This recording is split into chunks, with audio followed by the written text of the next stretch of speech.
आता केवळ मराठा समाजाला पुन्हा 10% आरक्षण दिलं गेलेलं आहे.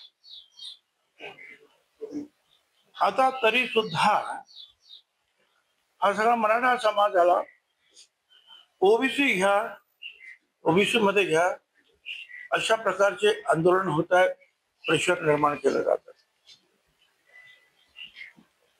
मला त्यांना सांगायचं आहे, किंबहुना विचारायचं आहे,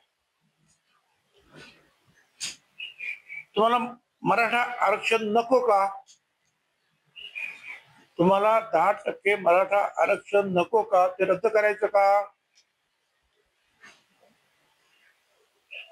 ते रद्द झालं तर EWS मध्ये तुम्ही 80-90% असता, तेही तुम्हाला नकोच का? आणि पुढे ओपन मध्ये सुद्धा जे आहे 50% मध्ये तुम्ही खेळत असता, ते तुम्हाला नकोच का? याचं उत्तर अनेक माजी मुख्यमंत्री आहेत, केंद्रात मंत्री झालेले आहेत, मराठा समाजाचे नेते, आमदार आहेत, खासदार आहेत, शिकलेले आहेत, ज्यांना हे समजतं, त्यांच्याकडून मला उत्तरांची अपेक्षा आहे. ज्यांना काही समजत नाही, अशिक्षित आहे, माहित नाही, त्यांच्याकडून मला ह्या उत्तराची अपेक्षा नाही. माझी विनंती आहे त्यांना, तुम्ही होकल व्हायला पाहिजे, तुम्ही बोलायला पाहिजे. बोला, आम्हाला मराठा आरक्षण सुद्धा नको, आम्हाला EWS सुद्धा नको, आम्हाला ओपन सुद्धा नको, आम्हाला फक्त ओबीसीचं पाहिजे. बोला ना. एक मनुष्य त्याला इतपत त्याचं समजतं आहे आणि ते सांगतायत, आणि राज्यामध्ये जे आहे अशा प्रकारचा एक उद्रेक निर्माण होतो आहे, त्याच्यावर कधीतरी बोला. आणि पुन्हा एकदा सांगतो, या प्रश्नाचं जरूर उत्तर मला या शिकलेले समजदार नेत्यांकडून किंवा इतर क्षेत्रात काम करणारे मराठा समाजाचे नेते काय तिथं सगळ्या त्यांनी द्यायला पाहिजे. मग नेत्यांनी त्याला उत्तर द्यायला पाहिजे ना. मराठ्यांच्या सगळ्या नेत्याला जर त्यांनी प्रश्न विचारला तर मराठ्यांच्या सगळ्या नेत्यांनी त्याला स्पष्ट सांगितलं पाहिजे, EC BC 10% आरक्षण आम्हाला पाहिजे, पण ते 50%च्या आत ओबीसी आरक्षणात पाहिजे. हे उत्तर मराठ्यांच्या सगळ्या नेत्याने द्यावं.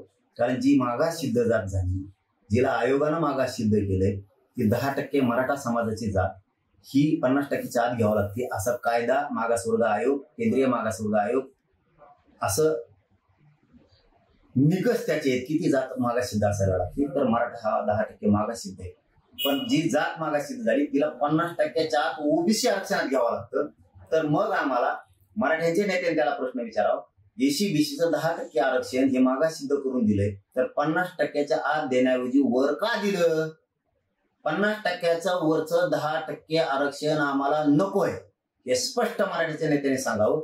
तेच 10% आरक्षण आम्हाला EC BCचं पाहिजे, पण मग ते 50%च्या आत ओबीसी आरक्षणात दे, हे उत्तर त्याला द्या. त्याच्यामध्ये त्यांनी सांगितलं की सुशिक्षित लोकांनी याचं उत्तर द्यावं, सुशिक्षित लोकांकडून अपेक्षा नाही, तर थेट आरोप तुमच्यावर केला. मी अशिक्षित आहे काय? तू तर रडकुंडीला आला ना, तुला तर तू तर मेटा कुठेला आलाय बा.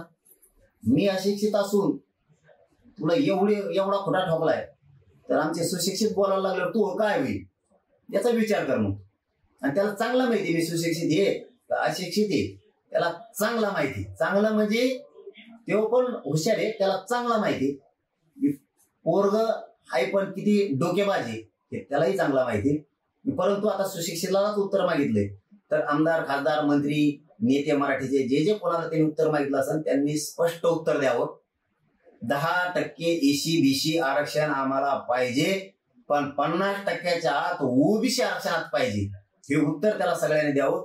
कारण आपण 10% मागास सिद्ध झालेले, मागास सिद्ध झालेली जात म्हणजे EC BC आरक्षण हे 50%च्या आत घ्यावं लागतं. तर त्यांनी मराठ्याला धोका दिला आणि ते 50%च्या वर घेतलं. 50%च्या वर दिलेलं EC BCचं 10% आरक्षण टिकणार नाहीये, आणि ते गेलं की पोरांना पुन्हा त्यांचे इतके हाल होणार आहेत की ते नोकऱ्यातून बाहेर पडणार, शिक्षणातून बाहेर पडणार आहेत. म्हणून त्याला हे सरळ सरळ उत्तर देऊन टाका.